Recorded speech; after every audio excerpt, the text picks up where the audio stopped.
Hello 各位觀眾大家好，我係陳仔，歡迎返嚟繼續收睇陳仔頻道嘅最新影片。今日會同大家報道一節最新嘅風暴消息。聽日就係中秋節，今日係10月5號星期日，唔知道聽日中秋節會唔會受颱風影響呢？咁我哋預計係唔會嘅。聽日各位市民仍然可以出去享受賞月嘅美好時光。係啦，咁但係而家都要報道一啲風暴消息啦。咁就氣象局喺今日嘅凌晨2點改發8號東南風球，咁去到而家都係仲係生效緊啦。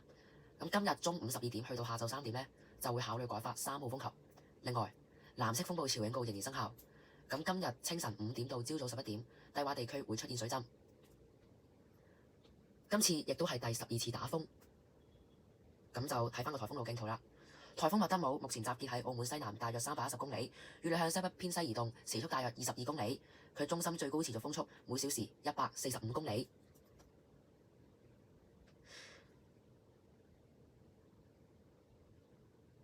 颱風麥德姆正係持續向西北偏西方向移動，大致吹向雷州半島。按照現時預測，麥德姆上晝同澳門保持超過300公里嘅距離，風力間中達到8級，因此8號東南風球將會喺上晝維持。隨住麥德姆逐步遠離澳門，中午之後本澳風力將會有所回落，本局將會考慮中午12點到下晝3點之間改發3號風球。而家受到佢外圍雨帶影響，間中仍然有大驟雨，同時內港低窪地區曾經出現輕微風暴潮水浸，而家水位已經回落。因此，氣象局將會喺陣間朝早11點取消藍色風暴潮警告。本局將會密切監察熱帶氣旋嘅最新動態，請市民留意本局最新天氣資訊，並且繼續逗留喺室內安全地方暫避。咁喺8號東南風球吹襲澳門期間呢，咁就發生咗一啲事啦。咁就包括係喺8號風球生效前45分鐘。即係大概喺凌晨1點15分左右，澳淡跨海大橋就持續吹9級上限同埋10級下限暴風程度嘅風力。咁而喺澳門大橋呢，陣風更加係高達12級嘅颶風。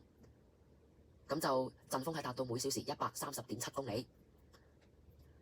咁我哋睇翻，咁就受到麥德姆嘅外圍強雨帶影響呢，咁就其實就澳門廣泛地區嘅雨量已經係達到黃色暴雨警告信號嘅級別㗎啦。咁其中黑沙環雨量已經接近40毫米。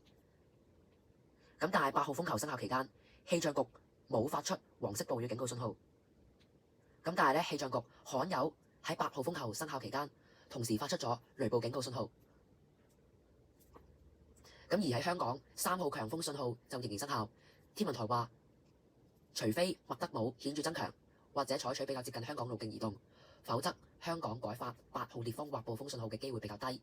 天文台陣間下晝稍後會考慮改發1號戒備信號。今次係自2022年，即係3年前以嚟，喺8月台熱帶風暴木蘭，香港3號風球，澳門8號風球。